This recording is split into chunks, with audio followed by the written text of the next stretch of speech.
రెండోసారి దేశవ్యాప్తంగా ప్రధానమంత్రి అయ్యే అవకాశాలున్నాయి.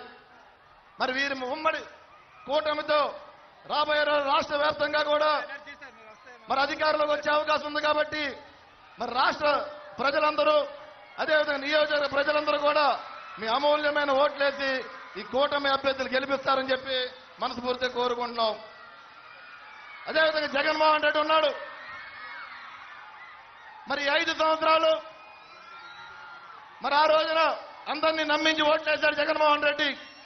ఈ 5 సంవత్సరాలు పరిపాలించాడు. రాష్ట్రాన్ని నాశనం చేసిన సంగతి మనందరూ కూడా గుర్తు చేసుకోవాలి. ఓటర్లారా, సోదరులారా, మీరందరూ కూడా యువతని అన్ని రకాలుగా ఉద్యోగాలు ఇస్తాన్న వ్యక్తి, రైతాంగానికి అండగా ఉంటాన్న వ్యక్తి, ఆంధ్ర రాష్ట్ర ప్రజలకి అన్ని రకాలుగా అండగుంటాన్న వ్యక్తి ఈ దుర్మార్గ ముఖ్యమంత్రి ఈ రాష్ట్రాన్ని నాశనం చేసిన సంగతి మీరందరూ కూడా గుర్తు చేసుకోవాల్సిన అవసరం ఉంది. చూడండి, తల్లి చెల్లెల్ని కూడా గౌరవించలేని వ్యక్తి ఆంధ్ర రాష్ట్ర ప్రజలు ఏ రకంగా గౌరవిస్తారో కూడా మీరందరూ కూడా ఆలోచన చేసుకోవాలి. మన బీసీలు, మన ఎస్సీలు అని ప్రతి సందర్భంలో వాడుకుని వెనకబడిన వర్గాలందరినీ కూడా ఒక ఓటు హక్కుగానే భావిస్తున్నాడు ఈ ముఖ్యమంత్రి. దయచేసి ఇప్పుడు ఎలక్షన్స్ వస్తున్నాయి, 2024 ఎలక్షన్స్ లో, రాబోయే ఎలక్షన్స్ లో ప్రతి ఒక్కరూ కూడా ఈ కూటమి అభ్యర్థి ఓట్లేసి మంచి మెజార్టీతో గెలిపించే విధంగా మీరందరూ ముందుకు వస్తారని చెప్పి ఈ సందర్భంగా తెలియజేస్తున్నాను. నేను మన మన్నార్సాబు నియోజకవర్గం గురించి మాట్లాడుకుందాం. ఏదైతే ప్రసాద్ రాజు గారికి రెండవసారి నర్సాబు నియోజక ప్రజలు అవకాశం కల్పించినప్పుడు మన నియోజకవర్గాన్ని ఏ రకంగా అభివృద్ధి తీసుకెళ్లాలని మీరందరూ కూడా ఆలోచన చేసుకోవాలి. జిల్లా కేంద్రం ఉంది, మనకి జిల్లా కేంద్రం హెడ్ క్వార్టర్ కావాల్సింది ఉంది. ప్రతి పార్లమెంట్కు జిల్లా కేంద్రంగా చేశారు. అలాంటిది నర్సాబు నియోజకవర్గానికి జిల్లా కేంద్రం లేకుండా అది పక్క నియోజకవర్గం తీసుకెళ్లిపోయాడు ఈ ముద్రూరు ప్రసాదరాజు. దయచేసి మెడికల్ కాలేజీ లేదు, మనకి త్రాగునీరు ఎక్కడ సరిలేదు, అన్ని రకాలుగా నియోజకవర్గం వెనకబడి ఉంది. ఎవరైనా తెలుగుదేశం పార్టీ నాయకులు, బీజేపీ పార్టీ నాయకులు ఎవరైనా ప్రశ్నిస్తే, సమస్యల కోసం ప్రశ్నిస్తే వారిపై కేసులు పెట్టే విధానం ఈ ముదునూరు ప్రసాదరావు తీసుకొచ్చాడు. దయచేసి మీరందరూ అర్థం చేసుకోవాలి. మీరందరూ అవకాశం ఇవ్వండి. నర్సాపు నియోజకవర్గం రాబోయే రోజుల్లో పవన్ కళ్యాణ్ గారి స్ఫూర్తితో మీరందరూ కూడా చంద్రబాబు నాయుడు సహకారంతో మీరందరూ కూడా మంచి ఓట్లేసి గెలిపిస్తారని చెప్పి ఈ సందర్భంగా తెలియజేస్తున్నాను. నేను ఎక్కడా కూడా త్రాగునీరు ఇబ్బంది లేకుండా చూసుకుంటాం. మేము రాబోయే రోజుల్లో ప్రతి ఒక్కరికి కూడా మంచి ఇల్లు ఇచ్చే విధంగా మేము ముందుకెళ్తాం. మేము ప్రతి ఒక్కరికి అన్ని రకాలుగా మీలో ఒకటిగా ప్రతి ఒక్కరికి అందుబాటులో ఉండి నర్సాపు నియోజక ప్రజలందరికీ కూడా మంచి అభివృద్ధి పదంగా ముందుకు తీసుకెళ్తానని చెప్పి ఈ సందర్భంగా తెలియజేస్తున్నాం.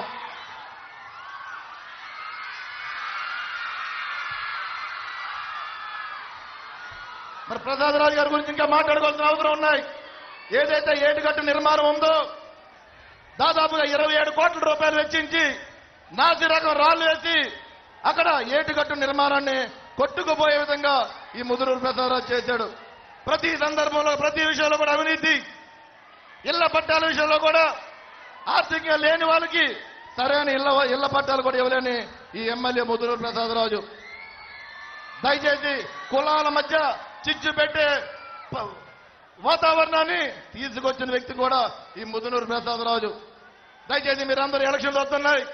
మే 13వ తారీఖున ఏదైతే మీ ఓటు హక్కు ఉందో ఆ ఓటు హక్కు ద్వారానే ఈ ప్రసాదరాజుని ఇంట్లో కూర్చోబెట్టే విధంగానే నర్సాపురం నియోజక ప్రజలందరూ కూడా సహకరిస్తారని చెప్పి ఈ సందర్భంగా ప్రతి ఒక్కరిని పేరు తెలియజేసుకున్నా.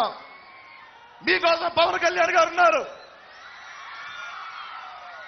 అదేవిధంగా నేను కానీ ఇక్కడ ఉన్న పెద్దలందరూ కూడా ప్రతి సందర్భంలో కూడా మీ అందరి కోసం మేము ప్రయాణం చేస్తామని చెప్పి తెలియజేసుకుంటూ ప్రతి ఒక్కరికి కూడా టైం చాలా తక్కువ ఉంది. మరి సార్ కూడా మాట్లాడతారు. అందరికీ కూడా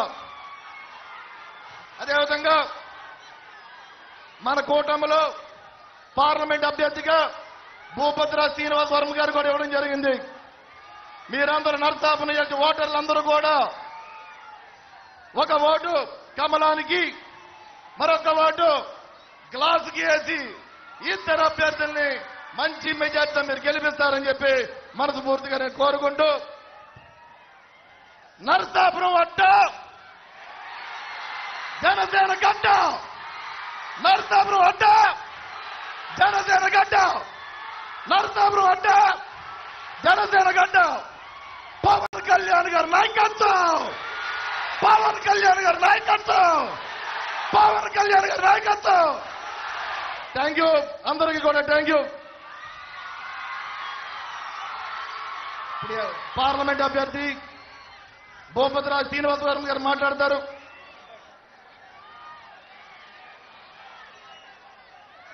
అందరికీ నమస్కారం.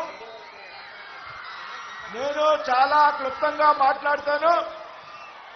మీరు ఎవరి కోసం వచ్చారు, దయచేసి జెండాలు కిందకి దించండి. అందరూ వెనకాల వాళ్ళకి జెండాలు కళ్యాణ్ గారు దించమంటున్నారు, నేను కాదు. జెండాలు కిందకి దించండి. పవన్ కళ్యాణ్ గారు జెండాలు కిందకి దించమంటున్నారు. వెనకాల చాలా మంది జనం ఉన్నారు. కళ్యాణ్ గారు అందరికీ కనిపించాలా?